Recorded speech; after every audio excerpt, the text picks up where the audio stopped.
Saudi আরব প্রবাসীদের একটা দুঃখ এখন পর্যন্ত শেষ হচ্ছে না। সেটা হচ্ছে বাংলাদেশ থেকে আসার পরে সাপ্লাই কোম্পানিতে পড়ার পরে তারা কখনো কাজ খুঁজে পাইতেছে না।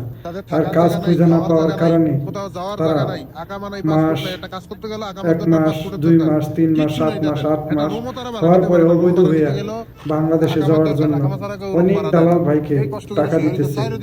টাকা দিয়া মক্কায় নিয়ে আইসা মক্কাতে রেখে দিতেছে, না দিতেছে তাদেরকে দেশে পাঠাইয়া কারো কাছ থেকে 1000, 1500 রিয়াল পর্যন্ত নিয়ে এই অবস্থায় বর্তমানে মক্কাতে এখন পর্যন্ত 300 থেকে 400 লোক এই অবস্থায় রাস্তায় ঘুমাইতেছে।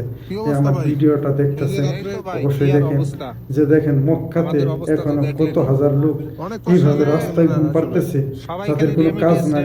সৌদি আরব আসার পরে 7 মাস, 8 মাস, 1 বছর কাজবিহীন, মানে এই একটা যে সমস্যা বাংলাদেশি প্রবাসীদের এখন পর্যন্ত শেষ হচ্ছে না।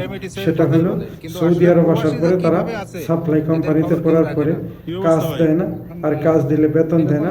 লাস্ট মুহূর্তে সৌদি আরবে অবৈধ হয়ে যান, অবৈধ হয়ে তারা দেশে যাওয়ার জন্য কিছু বাংলাদেশি ভাই আছে, তারা টাকা দিয়া যে আমি দেশে শর্টকাটে চলে যাবো, দেশে না পাঠাইয়া তাদেরকে এইভাবে মক্কায় দাঁড়াইতে বলে। দাঁড়ানোর পরে ওনারা কিন্তু এখন মক্কায় এই রাস্তার পাশে শুয়ে রয়েছে। ভাই, আপনি কখনোই কোনো দালালকে এইভাবে টাকা দেবেন না। আপনি দালালকে টাকা দিয়ে কোনো লাভ নাই। আপনি মক্কাতে এমনিই যান, যেতে তেমনিই যান, আপনি অটোমেটিক পুলিশে ধরলে আপনি একাই দেশে যাইতে পারবেন। অযথাই এই দালালদেরকে টাকা দিয়ে আপনি কখনোই দেশে তো যাইতেই পারেন না, আর অযথা আপনার টাকাগুলো লস করতেছেন।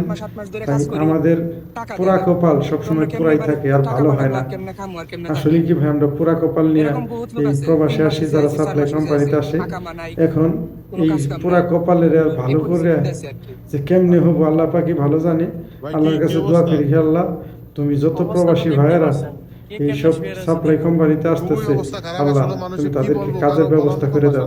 কেননা এইরকম কত মায়ের জমি ভিটা বন্ধক রাইখা বিক্রি করে কত মায়ের পুত এই সৌদি আরব প্রবাসী আছে, তারা এখন কাজ পাইতেছে না। আল্লাহ তাদেরকে তুমি হেফাজত করো।